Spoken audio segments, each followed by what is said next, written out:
Good morning, everyone, and welcome into Local 4's 4 Things You Need to Know to Start Off Your Day. Today, it's going to be Thursday. It's almost the weekend. It is November 13th. My name is Ian Mason. We're going to go ahead and jump into today's top headlines because we've got a pretty big one to start off our day. So first of all, the federal government is reopened again this morning. That's after the House passed a stopgap funding bill last night and the president signing it into law shortly after that. The reopening does have real-world impacts on Americans as more services are becoming available again with the return of furloughed federal employees. They're set to get back pay, and some experts predict an economic rebound. For people on Obamacare, the reopening could mean their health insurance costs will more than double.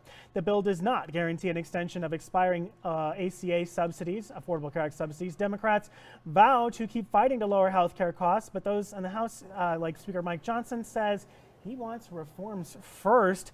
Nebraska Representative Mike Flood releasing a statement after the passage saying, in part, quote, the bipartisan agreement to reopen the government delivers 3 of the 12 annual appropriations bills while giving Congress until January 30th to complete the rest. Importantly, the package extends SNAP, WIC, and other critical programs to the end of the fiscal year so that working families can have certainty, end quote. It is unclear when flight schedules will return to normal. SNAP benefits should be available again soon. We'll have more on that in the coming hours as we hear from DHHS about their plans. And the Kearney City Council approving an air service agreement for a daily flight between Kearney Regional Airport and Chicago O'Hare International Airport. The agreement with SkyWest Airlines will operate under the United Express brand. The round-trip flights will begin on April 30th of next year with a mid-afternoon departure time. Kearney Mayor Jonathan Nikila says this flight could be loaded into the system as soon as Friday.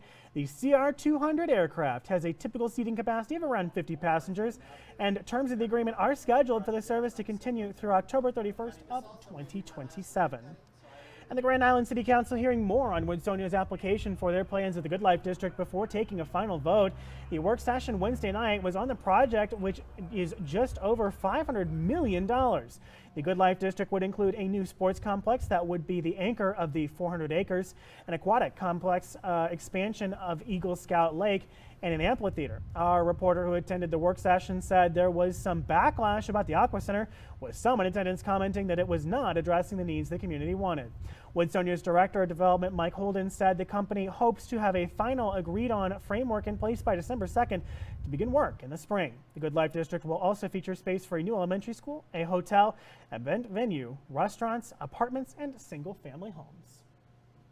Let's go ahead and get a check of our forecast now. Temperatures much warmer today than they were yesterday, but capping out in the low 70s with clear sky and not a lot of breeze, so it should be a much nicer day than we have been seeing, though those northern lights probably not going to be available over the next few days. We're probably not going to see them tomorrow, though. Record highs are likely, with temperatures getting as warm as 80 on Friday, 65 then on Saturday, 62 on Sunday. Those temperatures down in the 30s Sunday morning, so again, be careful with that.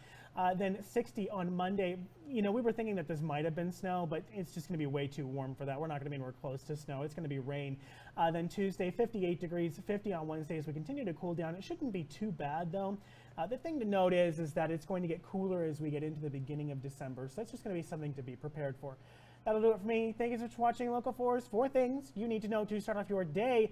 You can catch the latest news right back here on our little mobile and streaming apps, 11:30, 5, 6, and 10. Have a great one.